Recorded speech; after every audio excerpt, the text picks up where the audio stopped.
Edgardo Ollenar, Pitufo. Bienvenido a la Rueda de Amargando. Buenos días, ¿cómo andás? ¿Cómo anda usted? Bien, muy bien. Bien y preocupado, ¿no? Sumamente preocupado por un momento muy difícil, el cual seguimos pasando en América Latina, ¿no? Yo el otro día estaba hablando con un amigo. En 27 días asesinaron en Colombia 27 líderes sociales, uno por día. Es tremendo el genocidio. El año pasado fueron más de 300 y 150, 200 desmovilizados. Es brutal. Es un genocidio. Y no se expresa nadie. Nadie. Pero cuando digo nadie, es nadie. Es un genocidio.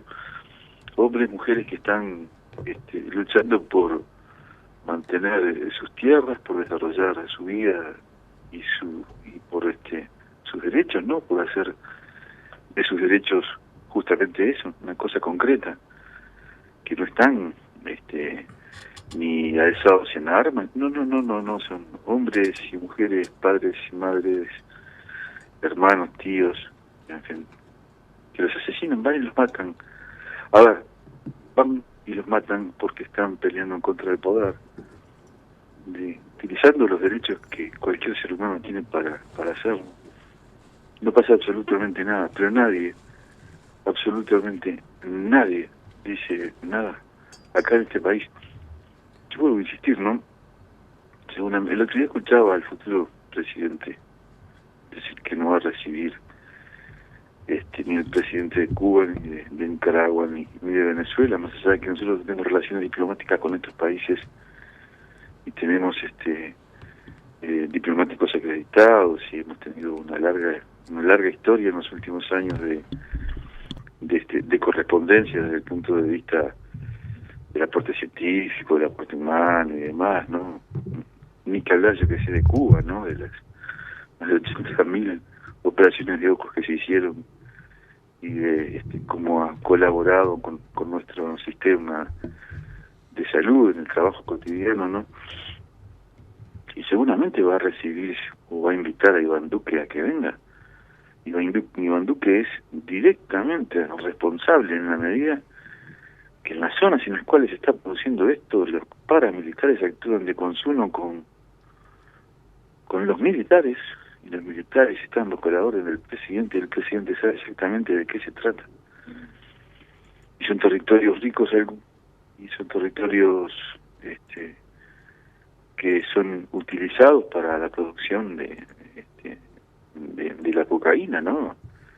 No nos olvidemos que el principal proveedor de Estados Unidos es Colombia, donde hay, no sé, 7, 8 bases militares. Hicieron un ejercicio interesantísimo, ¿no?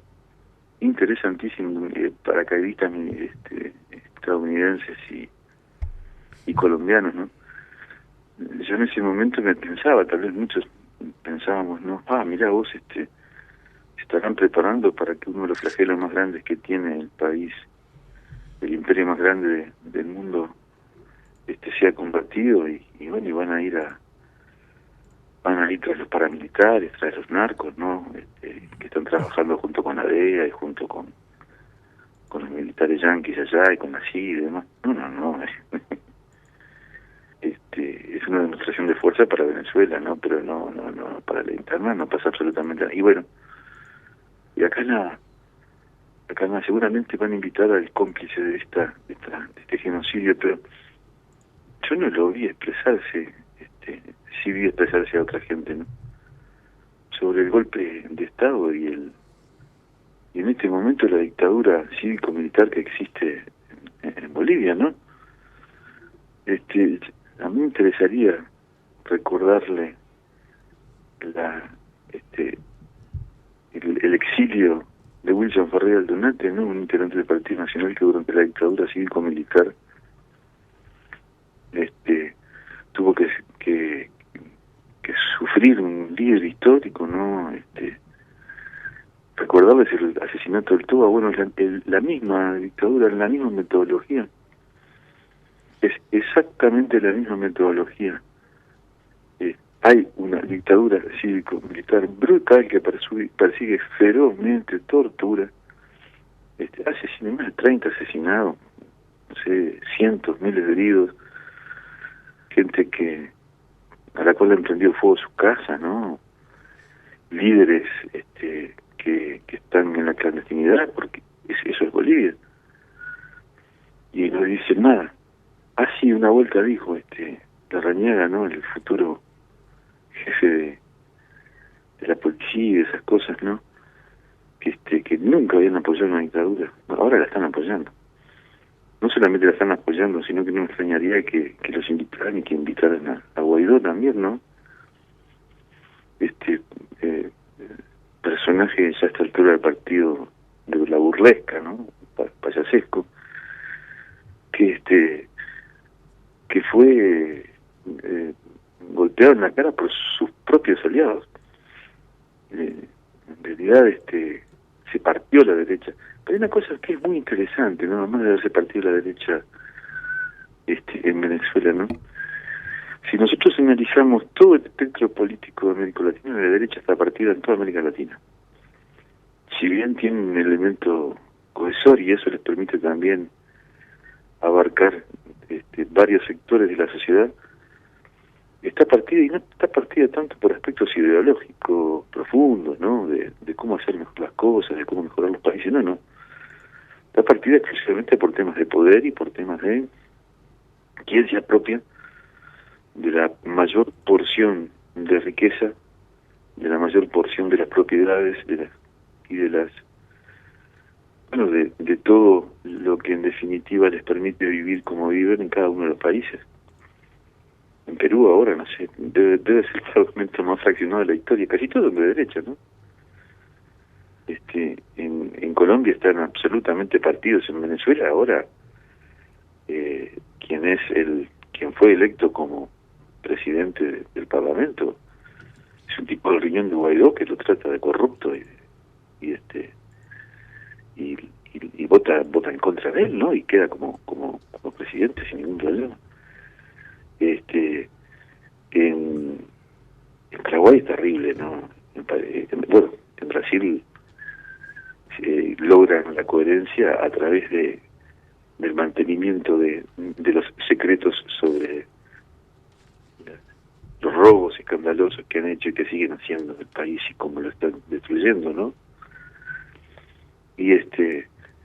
Pero esa realidad de la derecha nos debe llamar a reflexión a nosotros también, ¿no? Cómo manejamos nuestro criterio de unidad y de construcción de una herramienta capaz de enfrentar una política que es realmente neoliberal en su esencia y que está llevando a América Latina a uno de los peores momentos, ¿no?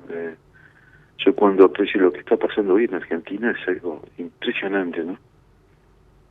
Y se destapó la olla y se vino la famosa ley esta de urgencia. No sé qué cantidad de artículos, 300 y pico, me hizo gracia uno, el de los chorizos, ¿no? Que a alguna gente le ha dado cierta trascendencia. Para mí es muy importante que se haya incluido en esa ley de urgencia una reglamentación para los chorizos artesanales, cosa que ya estaba hecha por otra parte, pero en la dimensión que se debe de ser de un Estado, de un gobierno serio, dándole un tratamiento nada ampuloso, no formando parte de una ley esencial, no como la que se plantea ahora. Y bueno, y se destapó, y vienen para vender ANCAP, para hacer desaparecer ANCAP. Vienen para rebajar los salarios, vienen para... Acá a la derecha en Uruguay viene para lo que está en toda América Latina, lo sabíamos.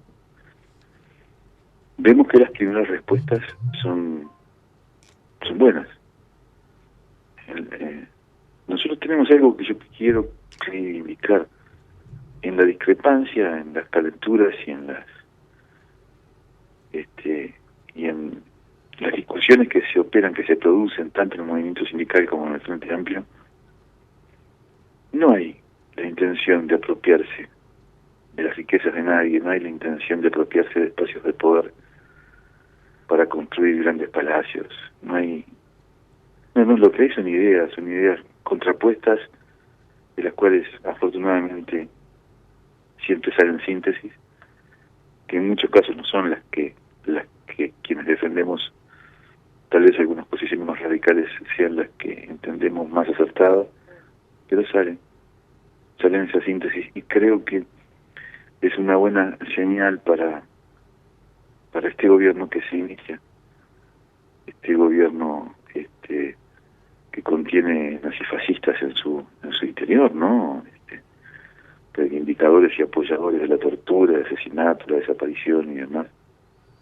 O sea, que están reivindicando, entre otras cosas, es el asesinato del Toba. Se los quiero recordar con nombre, ¿no? Bueno, no la van a tener tan sencilla. Yo creo que depende muchísimo de nosotros y de nuestra capacidad porque sabemos que somos mayoría, que más allá de lo que pasó en las elecciones, los errores que cometimos y de cómo manejan en toda América Latina y en el mundo, desde los medios de comunicación masiva, la cabeza de tantísima gente, ¿no? Cómo les han mentido. Gente que ya en la segunda vuelta de las elecciones se dio cuenta y quedamos a 30.000 votos de esta derecha, ¿no? Bueno, ¿cómo nos preparamos para evitar el desastre? Porque acá lo que se viene es un desastre en serio. Están mintiendo de una forma tan descarada. Yo escuchaba a Alfie el otro día, escuchaba a otra gente, ¿no? De Alfie del Piazzo, yo creo que están en el límite de la traición a la patria, ¿no? Trabajando para las multinacionales en contra del Estado uruguayo, en contra de nuestro país, pero no para las multinacionales en un sentido de que les paguen un sueldo para poner una empresa que venda. No. En un juicio por 3.500 millones de dólares. Es el 6% del PBI, es de todo un año. En algo que sabemos perfectamente que no tienen derecho. Bueno, creemos que lo vamos a ganar, pero esa actitud demuestra algo que para mí es muy importante. ¿Con qué moral ellos juzgan? ¿Con qué moral ellos juegan? ¿Y de qué opción moral y ética están haciendo política? Pienso que todo esto es muy importante tenerlo claro, porque vamos a tener que resistir, vamos a tener que organizarnos y salir a decir a la calle que el portador de cara no es un delincuente, por ejemplo. Yo recuerdo cuando se estaba por votar la edad de la baja de imputabilidad, ¿no? Cosa que era mentira, porque de los 15 años los menores son imputables. Recibimos a este señor bastante fascistoide de su vida en el secretariado del PCMT, y él utilizó un término en aquel momento que me quedó grabado para siempre: portador de cara. El portador de cara es aquel muchacho de tez cura o de gorra, con piercing, ¿no? Que anda de repente con algunos championes de marca caminando por la calle y con una actitud de joven que quiere que lo vean, ¿no? Ese es el portador de cara. El portador de cara es tal vez la definición más fascista que he escuchado en forma directa, ¿no? En mis últimos años de vida, ¿no? Que la vuelvo a escuchar ahora, ¿no? Apariencia sospechosa. Y lo pongo esto junto con el tema de lo que está pasando en toda América Latina. Porque si alguien piensa que esto está aislado de lo que es la concepción económica, la visión económica, el neoliberalismo, si piensa que está aislado de la acción de las iglesias evangélicas, con nombre y apellido, que han tenido y que tienen un rol protagónico hoy, junto con la USAID, como elementos de transmisión de la política diseñada por el imperialismo a principios de la década de 70 para América Latina, ¿no? Si alguien piensa que todo esto no forma parte de un mismo paquete, se equivoca. Forma parte de un mismo paquete, un entramado muy complejo, muy sutil en algunos niveles, muy sutil. Pero existe un entramado de clase, un entramado que va de clase en términos de definición conceptual, ¿no? definición marxista, ¿no? Pero también de clase en términos de cómo se va adoptando una ideología de derecha fascistoide cada vez más marcada, cosa que nosotros entendíamos que en los últimos años había de alguna forma sido bastante superada por el sistema. Yo ahora estoy hablando específicamente de Uruguay, ¿no? Y porque inclusive hasta muchos de ellos votaron leyes de reconocimiento de derechos y de igualdades, ¿no? Hoy hay una hegemonía en la expresión del pensamiento fascistoide que da realmente llama a sorpresa, pero nos tiene que dar un toque de alerta brutal a todos, ¿no? Si no entendemos que está bien, que tenemos diferencias, que tenemos que discutirlas y demás, pero que acá lo que está en juego es muchísimo más que eso, que lo que está en juego acá hoy, en este país, en nuestro país, es la libertad, que lo que está en juego es la libertad, que lo que está en juego es el Estado de Derecho, y que lo que está en juego es el país, son las empresas del país. Porque es cierto que realmente vienen por todo. Creo que vamos, o corremos el riesgo de que nos pase lo que le pasó, por ejemplo, a Argentina, o le está pasando a Brasil, ¿no? Que son nuestros dos referentes inmediatos en términos de fronteras, ¿no? Creo que nosotros estamos acercándonos demasiado. Es más, creo que ya estamos en el medio de esa vorágine que sucede hoy en América Latina. Y que como lo está demostrando Chile, como lo está demostrando Venezuela, como lo está demostrando Bolivia, como lo está demostrando los pueblos, ¿no? Luchando en la calle, hay una sola forma de parar al imperialismo, su proyecto, y al proyecto de la ultraderecha en América Latina asociada y vestida con ropajes pseudo-democráticos, ¿no? Creo que si nosotros no tenemos esa capacidad, primero la capacidad de sintetizar, la capacidad de seguir construyendo unidad y de darnos cuenta de qué es lo que estamos, por qué es lo que estamos peleando, pero después organizarnos para pelear, porque vamos a tener que pelear y mucho, seguramente podamos correr el riesgo de estar ante los albores de una derrota histórica en la cual los 15 años de acumulación bueno, no se van a tirar por la ventana, pero van a haberse retrasado tremendamente. Yo creo que, un poco para ir redondeando, ¿no? La intención de haber guardado en forma tan sutil, ¿no? Esta ley este tren ley, tranvía, no sé cómo denominarlo, que contiene cosas que son realmente aberrantes para los intereses de nuestro país, contradictorias y que van a tener que ser contestadas. Yo creo que está demostrando una forma de hacer política que bueno, que no tenemos por qué asombrarnos, ¿no? Y la derecha la ha hecho siempre, pero en esta coyuntura histórica con una relevancia mucho más grande. Lo último, el fascismo se está sacando la careta en forma cada vez más brutal. Los nostálgicos de la tortura, de la desaparición, de la violación de mujeres encapuchadas, de hombres, del robo de niños, del robo de bienes, de los nostálgicos, que no son tan nostálgicos. Hoy tienen un representante, van a tener representantes en el Parlamento, en el gobierno y demás, ¿no? Están en el marco de una ofensiva que es tenebrosa y una reivindicación de la violación de los derechos humanos cometidos por ellos, que es escandalosa, ¿no? Y las amenazas las escriben cada vez más. El otro día, hace un par de días, estaba leyendo las amenazas en una publicación de la cooperativa Fuerzas Armadas, que son terribles, ¿no?